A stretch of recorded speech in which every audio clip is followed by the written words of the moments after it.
I just don't know if this is going to work out. Whoa, Jeff, what are you talking about? What do you mean?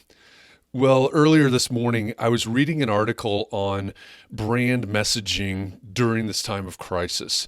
And one of the topics of discussion in the article was this idea of, do we go back to our normal branding, our normal brand messaging right before or right after someone magically sounds the all clear and everyone comes out of their homes and the crisis is over? And I think there's a really big problem with that premise. The idea that we're going to go dark somehow during this crisis and then jump back into it when it's all over. I think we have to remember that our brands are based on know, like, and trust. Our brands are what other people say about us when we're not in the room, if we take the Jeff Bezos quote. And so this idea of going dark during the crisis, I think really puts your brand at risk. Now, that's not to say that we need to be hitting people over the head constantly about crisis and crisis and crisis and what are you doing in a crisis and how have things changed for you in this crisis. But it does mean that whoever your customer or your client is, they're looking for you to help. They're looking for you to lead them through this crisis in some way. If you're an architect that designs police stations and fire stations, maybe you can go to your clients and say, hey, listen, I know you're using your facility different today than you were 5 weeks ago, and maybe not for the way that it was designed. Can we help you figure some things out, maybe even on a temporary basis?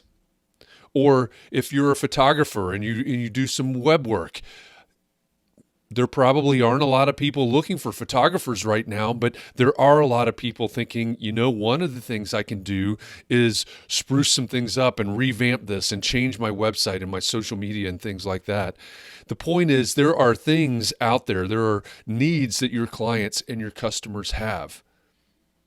How can you help them? How can you go to them and say, hey, listen, we're here for you. What is it that you need right now? But we have to accept the fact, I think, that some of those things may be small things. And some of those things we may not get paid for. It may not work out in that way. But think about making a pile of a bunch of small things. Think about making a pile of a bunch of small ways to help and to solve small problems and to solve new problems. And then think about what happens when they do open the door for their business or their home or whatever it is, and suddenly there's this pile of small things there. This is the brand. You are the brand that did these small things that helped them through this crisis, maybe in small ways and maybe in ways that they didn't pay for.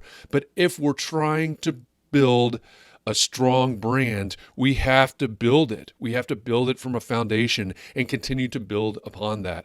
If we take the analogy of building a building, we can't build a house or a skyscraper and start building and then suddenly stop and then 6 months from now start building again and leaving a gap in between. It doesn't work that way. I know branding is different, but branding is built on a timeline of experiences. We can't just leave a gap. So I think the idea of going dark and then contemplating, do we relaunch right before or right after the crisis ends? I think that's an idea that can put your brand at severe risk.